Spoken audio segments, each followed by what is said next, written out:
मुफ्ती Tariq Masood special. पैसा रखना, पैसा इस्तेमाल करना, लैंड क्रूजर में घूमना, अच्छे कपड़े पहनना, अच्छे खाने खाना, ये बिदअत नहीं है। लेकिन लोग इसको क्या समझ रहे हैं? बोलो, बिदअत।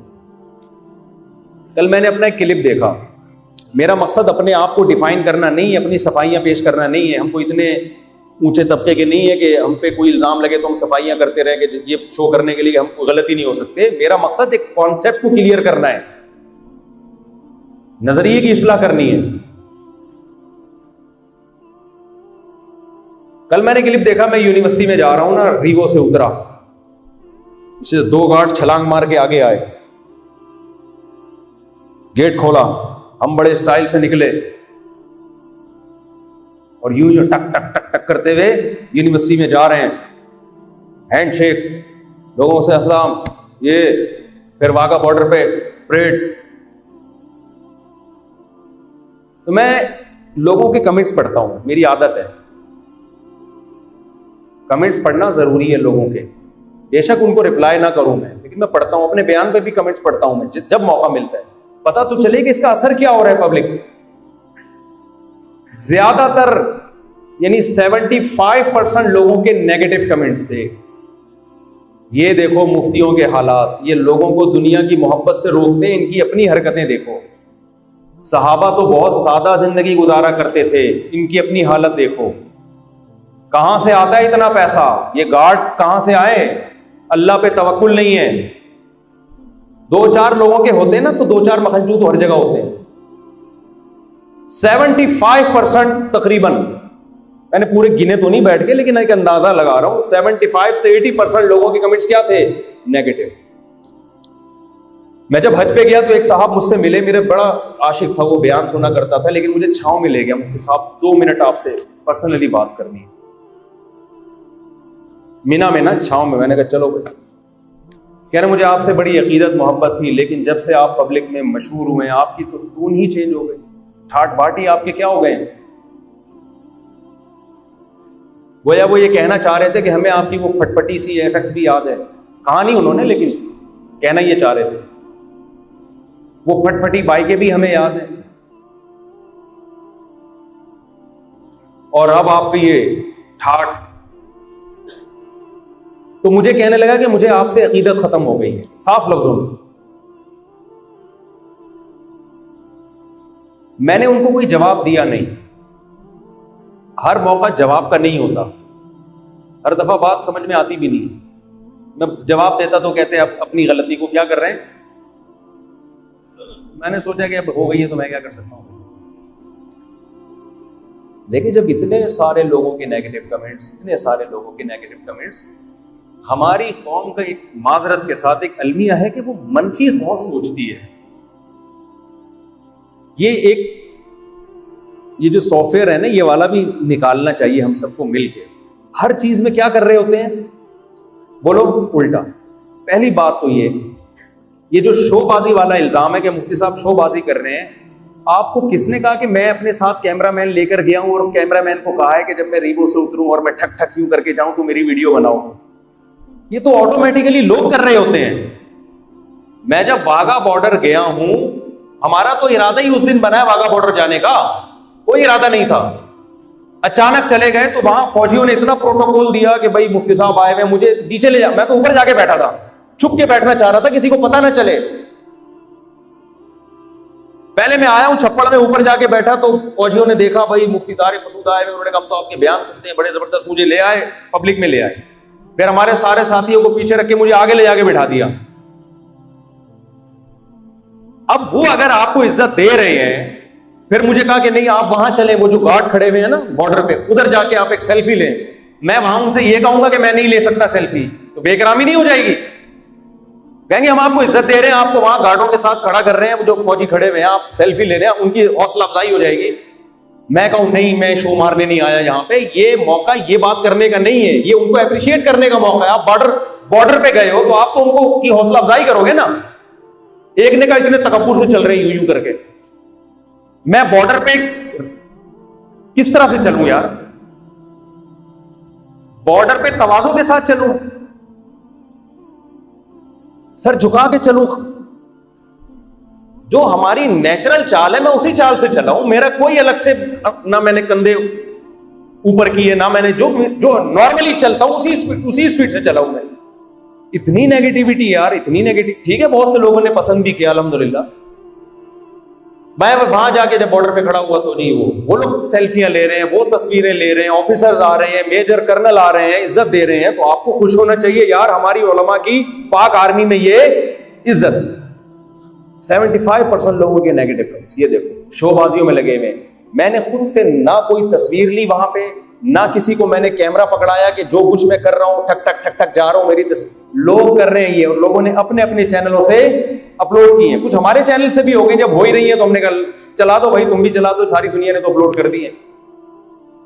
तो पहले ये नेगेटिव सोच आपके दिमाग में क्यों आ रही है कि मुफ्ती साहब खुद ये काम करवा रहे हैं। रीवो से उतरना चढ़ना, इन सब चीजों की कवरेज मैं बोलो नहीं कर रहा होता, ये लोग कर रहे होते हैं। मुझे जो मैं अपने दिल की हालत जानता हूं, मुझे इन चीजों से तकलीफ होती है। वहां बहुत से कैमरामैन को मैंने रोका है कि एक तो मेरे साथ बैठा हुआ था, वो बार बार कह रहा था नारा लगाएं, उसको मैंने डांट के खामोश कह रहा है चुप करके बैठ जा, मुझे आराम से परेड देखने दे। वो अपने चक्कर में था कि क्लिप बनेगा तो मार्केट में वायरल होगा। हम तो तमीज से जाके बैठ गए, ना हमारा कोई नियत शो मारने की, ना तस्वीर बनाने की। हम तो गए, हमने जरा, मुझे तो वैसे ही बड़ा मजा आता है जब ये इस तरह के परेड वरेड हो रही होती है, जोश मिलता है ना इससे। दूसरी बात ये कि रीवो से उतर के 4 गार्ड आ रहे हैं या 3 आ रहे हैं, वो ठक ठक ठक। गार्ड क्या करेगा अगर है? बल्कि इससे पहले का स्टेप रीवो, अगर मैंने सेफ्टी के लिए गार्ड रखने हैं तो मैं एफएक्स में रख सकता हूं? मुझे बताओ, बोलो ना। ये मोटरसाइकिल पे रख सकता हूं मैं, एक बाइक आगे फटफटी सी और 4 मोटरसाइकिलें पीछे, तो वो अपनी हिफाजत करेंगे, मेरी हिफाजत करेंगे। कॉमन सेंस को यानी एतराज करने से पहले थोड़ा सा तो सोच लेना आदमी कि मैं क्या बोल रहा हूं। जब गार्ड रखने हैं तो गार्डों का स्टाइल यही होता है, इसके अलावा कोई और स्टाइल अब तक इस कायनात में वजूद में नहीं आया। और रहा मसला गार्ड रखे क्यों है, ये भी बहुत लोग एतराज कर रहे हैं कि अल्लाह पे तवक्कुल नहीं है इन लोगों का। अल्लाह पे आप लोगों का तवक्कुल अगर बहुत है तो अपनी दुकान पे इतने मोटे मोटे ताले क्यों डालते हो, गार्ड क्यों रखे हुए हैं? कितने उलमा शहीद हो गए, अभी भी इबरत हासिल नहीं हो रही है। बाज ने यह भी लिखा है कि शहादत से डर लगता है इनको। शहादत से अल्हम्दुलिल्लाह किसी भी मुसलमान को डर नहीं लगता, लेकिन शहादत वो जो अल्लाह की तरफ से हो। आपकी हमाकतों से जब आपको शहादत मिलती है तो उस पर आखिरत में आपको पकड़ होगी। नहीं आ रही मेरा हाल है बात समझ में? हमारे नबी सल्लल्लाहु अलैहि वसल्लम ने गार्ड रखे हैं। ये तवक्कुल तो जो आप जिस किस्म का तवक्कुल कर रहे हो, ये तवक्कुल तो हमारे नबी ने डिफाइन नहीं किया। सारी जिंदगी हमारे नबी ने गार्ड रखे हैं अपनी हिफाजत के लिए। हाँ, जब कुरान की आयतें नाजिल हुई कि वल्लाहु यासिमुका मिनन नास, अल्लाह आपको लाजमी बचाएगा, अब आपको कोई कत्ल नहीं कर सकता, उसके बाद आपने गार्ड हटाए हैं। तो नबी के लिए तो ऐसी आयतें नाजिल हो गई थी, हमारे लिए ऐसी कोई आयत नाजिल बोलो नहीं हुई है। कुरान में अगर लिखा होता कि अल्लाह ताला ने कि 15वीं सदी में एक मौलवी होगा जिसकी हिफाजत का अल्लाह ने वादा किया है, तो मैं फौरन हटा देता। भाई खामखा की तनख्वाह जा रही है बिला वजह यार। कितने उलमा शहीद हो गए। एक सहाबी नबी के पास आए, अर्ज किया या रसूल अल्लाह, मैं अपने ऊंट को रस्सी से बांधूं या अल्लाह पे तवक्कुल करके छोड़ दूं? सही हदीस है, आपने फरमाया रस्सी से बांधो, उसके बाद अल्लाह पे तवक्कुल करो। नहीं आ रही बात मेरा ख्याल। और अपनी दुनिया में सबको ये बातें समझ में आ रही होती है। बीमार होते हैं, इलाज कराते हैं डॉक्टर से, ये नहीं कहते हम अल्लाह पे तवक्कुल करते हैं। कोविड में 25-25 टीके जा जाके ठुकवा दिए लोगों ने, मास्क लेके घूम रहे हैं, कुछ तो वहम से ही मर गए। तो तवक्कुल की ये डेफिनेशन कि आप हिफाजत छोड़ दें, ये कहीं भी कुरान और इसको ये बिदअत है। अगर मैं जो बिदअत की को डिफाइन कर रहा था ना, कुछ चीजें बहुत सारी बिदअत होती हैं लेकिन हम उसको बिदअत नहीं समझ रहे होते। कितने उलमा शहीद हो गए। मौलाना आदिल रहमतुल्लाह अलैह, कितना उनको समझाया गया था, हजरत गार्ड रखें, आपकी जो तकरीरें हैं उसमें लोग आपको शहीद करेंगे। लेकिन बहुत से लोगों ने उनको मशवरा दिया जी मौत तो एक दिन आनी है, शहीद हो गए वो। मौत तो यकीनन एक दिन आनी है, हमें क्या पता कब आनी है, हम तो हिफाजत करेंगे ना। अगर मुझे पता चल जाए कि मैंने कल मरना ही है, फिर मैं सारी हिफाजत हटा दूंगा। मुझे क्या पता यार मैंने कल मरना है कि 20 साल बाद मरना है। और सबसे बड़ी बात यह है कि जो हादसा अल्लाह की तरफ से होता है उस पर अजर मिलता है। आपने तमाम हिफाजती इंतजाम किए, फिर भी अल्लाह ने आपकी मौत लिख दी, उसमें अल्लाह आपको अजर देगा शहादत का। आप अपनी हमाकतों से जब मरेंगे फिर उस पर आपको अजर नहीं मिलेगा। और मैं ये भी अर्ज कर दूं कि गार्ड मैंने नहीं रखे, ये मुझ पर मुसल्लत किए गए हैं। हम तो उसी हमाकत वाली ट्रैक पे चल रहे थे अब तक कि मेरे कोई गार्ड नहीं रखना, और ये मैं समझता हूं हमाकत कर रहा था मैं। ये तो हमारे पास चाहने वालों ने क्या किया है, जबरदस्ती मुसल्लत किया कि तुम्हारे बाप को भी रखने पड़ेंगे, और ये सही किया उन्होंने। इंसान को जिससे मोहब्बत होती है ना, वो उसके मशवरे की वजह से उस पर की हिफाजत का इंतजाम नहीं करता। देखो आपके अब्बा बीमार हैं, या बीवी की मिसाल देता हूं ज्यादा समझ में आएगी। आपकी बीवी बीमार है, आपको उससे बड़ी मोहब्बत है, वो दवा नहीं खा रही, वो मलेरिया के पूरा कोर्स मुकम्मल नहीं कर रही, उसको लवेरिया हुआ था तो आपसे शादी हुई, अब मलेरिया हो गया। समझ में आ रही है ना बात? मलेरिया से मिलती जुलती बीमारी है लवेरिया। आजकल यूनिवर्सिटी में बहुत चल रहा है ना ये लवेरिया। एक होता है लव, ये बुरा नहीं है, एक है लवेरिया, ये बहुत खतरनाक बीमारी है। लेकिन उसको आपसे लवेरिया हुआ था, आपको भी उससे लवेरिया हुआ, शादी हो गई, तो शादी होते ही लवेरिया थोड़े दिनों में क्या हो जाता है, खत्म, और लव में तब्दील हो जाता है। लव रहता है, लवेरिया खत्म हो जाता है, यानी वो इतदाल पे आ जाता है। उसके बाद उसको हो गया मलेरिया, खतरनाक मलेरिया, व्हाइट सेल गिर रहे हैं। डॉक्टरों ने कहा भाई इसके 5 इंजेक्शन है, कोर्स मुकम्मल कर लो। बेगम कह रही नहीं, एक्चुअली मुझे किसी हकीम ने मशवरा दिया, फलाने ने मशवरा दिया। आपको अगर मोहब्बत होगी ना, आप जबरदस्ती टीके ठोक दोगे जाके। आप बोलोगे बेगम मैं तुझे मरता हुआ बोलो नहीं देख सकता। बेगम चीखेगी, चिल्लाएगी, गालियां देगी, आप बोलोगे जो मर्जी करना है तूने कर ले, मैं तुझे मरता नहीं देखा है। ऐसे शॉर्ट चल रहे हैं मार्केट में इस तरह के आदमी। लेकिन अगर कोई इस तरह का होगा तो वो जबरदस्ती इलाज करेगा, बहाने से कर देगा, किसी बहाने से कहेगा ये मलेरिया का नहीं है, ये तो ताकत का इंजेक्शन है, कुछ भी करेगा, लेकिन वो इलाज तो कहेगा भाई मैं तुझे मरता नहीं देख सकता। तू अगर हमाकत कर रही है तो मैं तेरी हमाकत की सजा अपने आप को नहीं दे सकता। यही करेगा ना अगर मोहब्बत होगी। और अगर मोहब्बत नहीं होगी तो बेगम कहेगी नहीं मुझे टीका नहीं लगवाना, आदमी कहेगा चलो खुद ही मर रही है तो जान, चलो।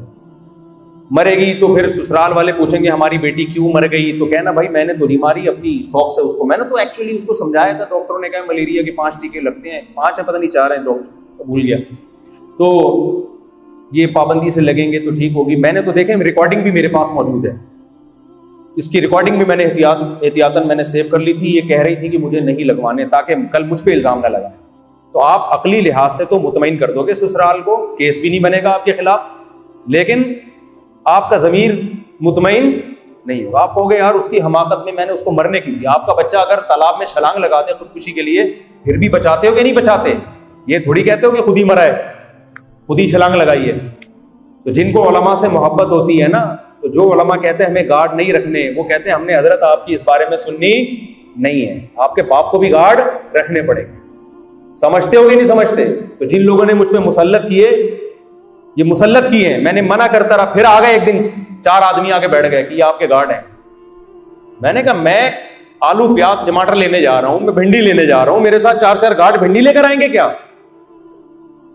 मैं कभी बकरी को घुमाने लेके जा रहा हूं, अब भी ऐसा होता है, बकरी चराने लेके जा रहा हूं, 3-4 गार्ड घूम रहे हैं। और मुफ्ती साहब क्या कर रहे हैं? बकरी समझती है ये मुझे प्रोटोकॉल दिया जा रहा है, हकीकत है कुछ समझती है मेरी हिफाजत के लिए। बकरियां भी खुश हैं मुझसे। मैंने कहा यार मैं तो देसी स्टाइल में रहने वाला आदमी हूं। उन्होंने कहा भाई देसी हो या विलायती हो, जान की हिफाजत सबसे बोलो पहले। कुछ चाहने वालों ने मुसल्लत किए हैं भाई, फ्री फोकट के मशवरा आपको ये आदमी आके दे आप 8 गार्ड रखें, हमें आपसे बहुत मोहब्बत है मुफ्ती साहब आप 16 गार्ड रखें। कहते इस मोहब्बत का पता जब चलेगा जब कम से कम एक की तनख्वाह आप अपने जिम्मे दो। क्या है फिर ही हुआ, ऐसे क्या होता है? तो गार्ड रखना भी जरूरी है, और गार्ड के फिर गाड़ी भी गार्ड के हिसाब से होगी। फिर हम जब नीचे उतरेंगे तो कैसे उतरें आप बता दें? ये वाला स्टाइल ना हो तो क्या यूं खरामा तवाज़ो से उतरें? जो हमारी नेचुरल स्टाइल है, इसी स्टाइल में हम रिश्ते भी लेने गए हैं। जब मैं रिश्तों के लिए गया हूं, मेरा यही स्टाइल है। जब मैं स्कूल जाता था उस वक्त भी मेरा चलने का यही स्टाइल था। वाघा बॉर्डर पे गया, वही नेचर से हटेंगे तो वो तकल्लुफ होगा, वो शोबाजी होगी। तो कैसे आप किसी आदमी को बदगुमान में, हम नहीं कह रहे कि हम दूध के धुले में हमारे अंदर कोई ऐब नहीं है, लेकिन यार कोई एतराज करो तो कोई माकूल एतराज करो ना, हम सुने ताकि हम अपनी इस्लाह करें। खामखा की बातें फेंकते रहना।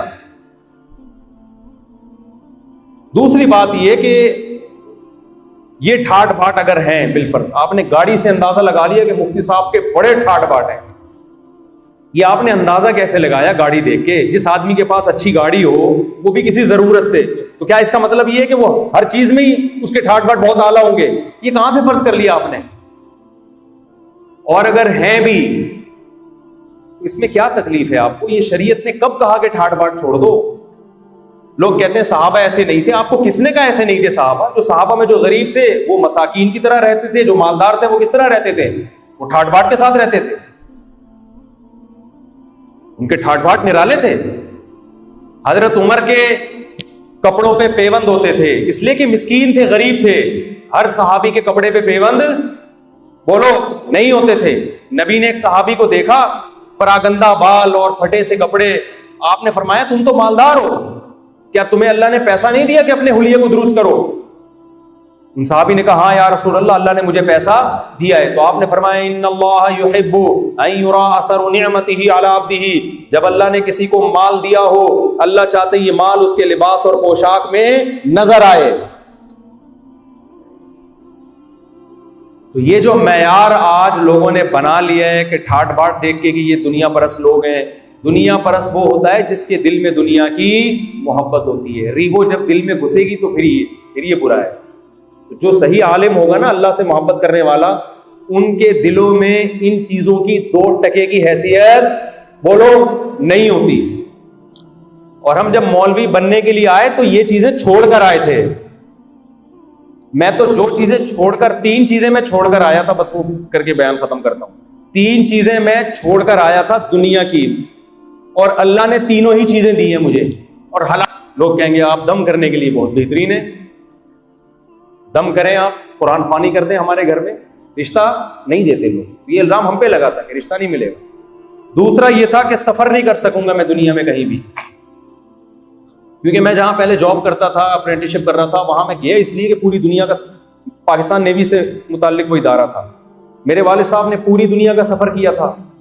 चीन और ऑस्ट्रेलिया के अलावा कोई दुनिया का कंट्री ऐसा नहीं था जहां हमारे वालिद साहब गए ना हो। मेरा भी इरादा था दुनिया देखूंगा मैं। जब मौलवी बने तो हमें इल्जाम लगा कि मुल्ला की दौड़ मस्जिद से घर तक ट्रैवलिंग नहीं होगी। मेरा भी यही ख्याल था कि हम ट्रैवलिंग बोलो नहीं कर सकेंगे। मेरा भी ये ख्याल था हमें कोई रिश्ता ही नहीं देगा।